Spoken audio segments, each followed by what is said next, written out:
പ്രിയപ്പെട്ടവരെ നമസ്കാരം. നമ്മളിന്ന് +2 തുല്യത പൊളിറ്റിക്സ് സയൻസ് പരീക്ഷയിൽ ചോദിക്കാൻ സാധ്യതയുള്ള കുറച്ച് ഒബ്ജക്റ്റീവ് ടൈപ്പ് ചോദ്യ മാതൃകകൾ പരിചയപ്പെടുത്തുകയാണ്. ഇന്ത്യയിൽ ഭാഷാ അടിസ്ഥാനത്തിൽ ആദ്യം രൂപീകരിച്ച സംസ്ഥാനം ഏത്? ആന്ധ്രാപ്രദേശ്. ഇന്ത്യയിൽ അവസാനമായി രൂപീകൃതമായ സംസ്ഥാനം ഏത്? തെലുങ്കാന. ഇന്ത്യൻ പ്രാദേശിക ഗവൺമെൻറ്റുകൾക്ക് അടിത്തറ ഇട്ടത് 1947 ഓഗസ്റ്റ് 14 അർദ്ധരാത്രിയിൽ ഭരണഘടനാ നിർമ്മാണ സഭയുടെ പ്രത്യേക സമ്മേളനത്തിൽ നെഹ്റു നടത്തിയ വിഖ്യാതമായ പ്രസംഗം ഏത്? വിധിയുമായുള്ള കൂടിക്കാഴ്ച. അതിർത്തി ഗാന്ധി എന്ന് അറിയപ്പെടുന്നത് ആര്? ഖാൻ അബ്ദുൽ ഗാഫർ ഖാൻ. നിസാമിൻ്റെ അർദ്ധ സൈനിക വിഭാഗം ഏത്? റസാക്കസ്. നിസാമിൻ്റെ അർദ്ധ സൈനിക വിഭാഗമാണ് റസാക്കസ്. ഇന്ത്യയിൽ ആദ്യമായി സാർവത്രിക വോട്ടവകാശം നടപ്പാക്കിയത് എവിടെയാണ്? മണിപ്പൂർ. തെലുങ്ക് സംസാരിക്കുന്നവർക്കായി പ്രത്യേക സംസ്ഥാനം വേണമെന്ന് ആവശ്യപ്പെട്ട് നിരാഹാരം അനുഷ്ഠിച്ച് മരണപ്പെട്ട വ്യക്തിയാര്? പോറ്റി ശ്രീരാമലു. 1953 നിലവിൽ വന്ന സംസ്ഥാന പുനഃസംഘടനാ കമ്മീഷന്റെ ചെയർമാൻ ആര്? ഫസൽ അലി. ദ്വിരാഷ്ട്ര സിദ്ധാന്തത്തിന്റെ ഉപജ്ഞാതാവ് ആര്? മുഹമ്മദ് അലി ജിന്ന. ആഗോള പൊതുസ്വത്ത് സംരക്ഷിക്കുന്നതിനായി ഉണ്ടാക്കിയ 3 കരാറുകൾ ഏതെല്ലാം? അന്റാർട്ടിക് കരാറ് 1951, മോൺട്രിയാൻ കരാറ് 1987, അതുപോലെ അന്റാർട്ടിക് പരിസ്ഥിതി കരാറ് 1991, അന്റാർട്ടിക് കരാറ് 1951, മോൺട്രിയൽ കരാറ് 1987, അന്റാർട്ടിക് പരിസ്ഥിതി കരാറ് 1991. ലോകത്തിൻ്റെ ഒരു ഭാഗത്തു നിന്ന് മറ്റു ഭാഗങ്ങളിലേക്ക് ആശയങ്ങൾ, മൂലധനം, ചരക്കുകൾ, ജനങ്ങൾ എന്നിവ തടസ്സമില്ലാതെ പ്രവഹിക്കുന്നതിനെയാണ് ആഗോളവൽക്കരണം എന്ന് പറയുന്നത്. ക്യോട്ടോ ഉടമ്പടി എന്തുമായി ബന്ധപ്പെട്ടിരിക്കുന്നു? ആഗോള താപനം. ക്യോട്ടോ ഉടമ്പടി ആഗോള താപനം. സാഫ്റ്റ കരാർ ഒപ്പുവെച്ച വർഷം ഏത്? 2004. ഈ കരാർ നിലവിൽ വന്നത് 2006. യൂറോപ്യൻ യൂണിയൻ രൂപീകരിക്കപ്പെട്ടത് എന്ന്? 1992 യൂറോപ്യൻ യൂണിയൻ രൂപീകരിച്ചത്. ARFന്റെ പൂർണ്ണ രൂപം എന്ത്? ആസിയാൻ പ്രാദേശിക ഫോറം. ARF ആസിയാൻ പ്രാദേശിക ഫോറം. യൂറോപ്യൻ യൂണിയൻ കറൻസി എങ്ങനെ അറിയപ്പെടുന്നു? Euro. European union currency euro എന്നറിയപ്പെടുന്നു. 2002 ജനുവരിയിലാണ് ഇത് നിലവിൽ വന്നത്. ആസിയാൻ സമൂഹത്തിൻ്റെ 3 അടിസ്ഥാന ശിലകൾ ഏതെല്ലാം? ആസിയാൻ സുരക്ഷാ സമൂഹം, ആസിയാൻ സാമ്പത്തിക സമൂഹം, ആസിയാൻ സാമൂഹ്യ സാംസ്കാരിക സമൂഹം. ആസിയാൻ സുരക്ഷാ സമൂഹം, ആസിയാൻ സാമ്പത്തിക സമൂഹം, ആസിയാൻ സാമൂഹ്യ സാംസ്കാരിക സമൂഹം. ഇന്ത്യയിൽ ആദ്യമായി പൊതു തെരഞ്ഞെടുപ്പ് നടന്ന വർഷം 1952. ഇന്ത്യയിലെ ആദ്യത്തെ തെരഞ്ഞെടുപ്പ് കമ്മീഷണർ സുകുമാർ സെൻ. 1ാം പഞ്ചവത്സര പദ്ധതിയുടെ കാലഘട്ടം ഏതായിരുന്നു? 1950 മുതൽ 56 വരെ ആയിരുന്നു. ഹരിത വിപ്ലവം MS സ്വാമിനാഥൻ.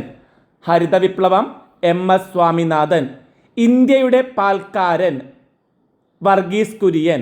ഇന്ത്യയുടെ പാൽക്കാരൻ Varghese Kurien. Economy of permanence JC Kumarappa. Economy of permanence JC Kumarappa.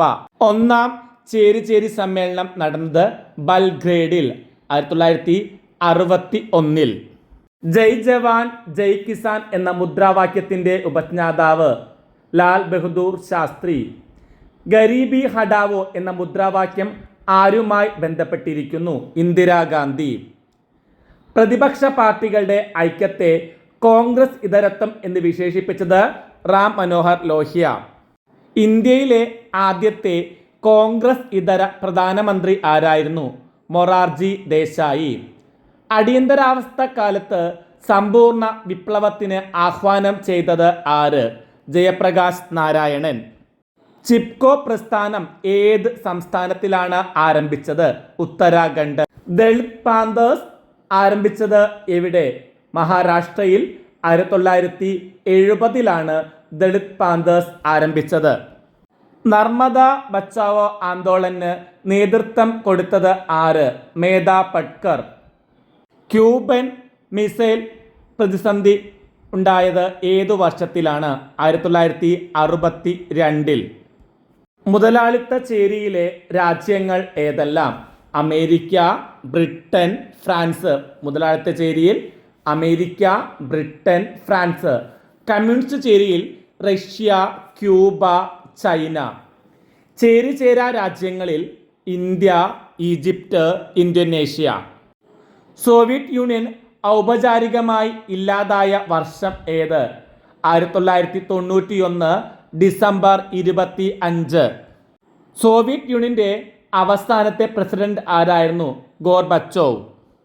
ASEAN സ്ഥാപിതമായ വർഷം 1967. ചൈനയിൽ സാമ്പത്തിക വികസനത്തിനായി 4 നവീകരണങ്ങൾ നടപ്പിലാക്കിയ പ്രധാനമന്ത്രി ആര്? ചൗ എൻ ലായി. ചൗ എൻ ലായി. ആസിയാന്റെ ആസ്ഥാനം ഏത്? ജക്കാർത്ത. സാർക്ക് രാജ്യങ്ങൾ ഏതെല്ലാം? ബംഗ്ലാദേശ്, ഭൂട്ടാൻ, ഇന്ത്യ, മാലിദ്വീപുകൾ, നേപ്പാൾ, പാകിസ്ഥാൻ, ശ്രീലങ്ക. ബംഗ്ലാദേശ്, ഭൂട്ടാൻ, ഇന്ത്യ, മാലിദ്വീപുകൾ, നേപ്പാൾ, പാകിസ്ഥാൻ, ശ്രീലങ്ക എന്നിവയാണ് സാർക്ക് അംഗരാജ്യങ്ങൾ. ബംഗ്ലാദേശ് രൂപീകരിക്കാനുള്ള പോരാട്ടം നയിച്ച നേതാവ് ആര്? മുജീബ് റഹ്മാൻ. തമിഴ് ഈഴം സ്ഥാപിക്കുന്നതിന് വേണ്ടി പ്രവർത്തിച്ച സംഘടനയുടെ പേര് LTT. സാർക്ക് രൂപീകരിക്കപ്പെട്ട വർഷം 1985 ധാക്കയിൽ വെച്ച്. സപ്തകക്ഷി സഖ്യം ഏത് രാജ്യവുമായി ബന്ധപ്പെട്ടിരിക്കുന്നു? നേപ്പാൾ. 2001 സെപ്റ്റംബർ 11 ഭീകരവാദികൾ അമേരിക്കയുടെ വിമാനങ്ങൾ റാഞ്ചി അമേരിക്കയുടെ തന്ത്രപ്രധാനമായ കെട്ടിട സമുച്ചയങ്ങൾ ലക്ഷ്യം വെച്ചുകൊണ്ട് ആക്രമണം നടത്തി. ഇത് 9/11 ആക്രമണമെന്ന് അറിയപ്പെടുന്നു. ഏത് രാജ്യത്തു നിന്നാണ് ഇന്ത്യ പഞ്ചവത്സര പദ്ധതി എന്ന ആശയം സ്വീകരിച്ചത്? സോവിയറ്റ് യൂണിയൻ അല്ലെങ്കിൽ USSR.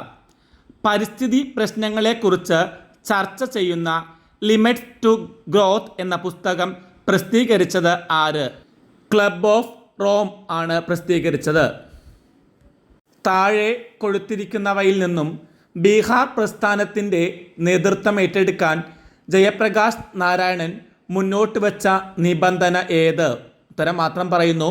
പ്രക്ഷോഭം അക്രമരഹിതമായി തുടരും, ബീഹാറിൽ മാത്രമായി ഒതുങ്ങി നിൽക്കില്ല. പ്രക്ഷോഭം അക്രമരഹിതമായി തുടരും, ബീഹാറിൽ മാത്രമായി ഒതുങ്ങി നിൽക്കില്ല. ഉത്തരാഖണ്ഡിലെ വനസംരക്ഷണത്തിനു വേണ്ടി നിലകൊണ്ട പരിസ്ഥിതി പ്രസ്ഥാനമേത്? ചിപ്കോ പ്രസ്ഥാനം. പടിഞ്ഞാറൻ പാകിസ്ഥാന്റെ ആധിപത്യത്തിനെതിരായി കിഴക്കൻ പാകിസ്ഥാനിൽ ജനകീയ പ്രക്ഷോഭത്തിന് നേതൃത്വം കൊടുത്ത നേതാവ് ആര്? അദ്ദേഹത്തിൻ്റെ പാർട്ടി ഏത്? Sheikh Mujibur Rahman, Awami league of Bangladesh. Sheikh Mujibur Rahman, Awami league of Bangladesh. ഐക്യരാഷ്ട്രസഭ നിലവിൽ വന്ന വർഷം 1945. ഐക്യരാഷ്ട്രസഭയുടെ പ്രധാന ഘടകങ്ങൾ: പൊതുസഭ, സുരക്ഷാ സമിതി, സാമ്പത്തിക സാമൂഹിക സമിതി, അന്താരാഷ്ട്ര നീതിന്യായ കോടതി, secretariat, trusteeship council. Operation desert storm ആദ്യ ഗൾഫ് യുദ്ധമാണ് 1991. ഓപ്പറേഷൻ ഡെസേർട്ട് സ്റ്റോം ആദ്യ ഗൾഫ് യുദ്ധം 1991. Operation infinite reach American embassy ആക്രമണത്തിനെതിരെയാണ് 1998. ഓപ്പറേഷൻ എൻഡൂറിംഗ് ഫ്രീഡം ഭീകരർക്ക് എതിരായ ആഗോള യുദ്ധമാണ് 2001. ഓപ്പറേഷൻ ഇറാഖി ഫ്രീഡം ഇറാഖിനെ ബഹുജന നശീകരണ ആയുധങ്ങൾ വികസിപ്പിക്കുന്നതിൽ നിന്ന് തടയുക എന്ന ലക്ഷ്യത്തിൽ 2003. പരീക്ഷകളിൽ ചോദിച്ച പ്രധാനപ്പെട്ട ചോദ്യങ്ങളാണ് ഞാനിവിടെ ഉൾപ്പെടുത്തിയിരിക്കുന്നത്. എല്ലാവരും നല്ല രീതിയിൽ അത് കേട്ട് പഠിക്കുക. എല്ലാവരും തന്നെ ഫുൾ മാർക്ക് വാങ്ങിക്കാൻ പ്രയത്നിക്കുക. എല്ലാവർക്കും മാർക്ക് ലഭിക്കാൻ സാധിക്കട്ടെ എന്ന് പ്രാർത്ഥനയോടെ നിർത്തുന്നു.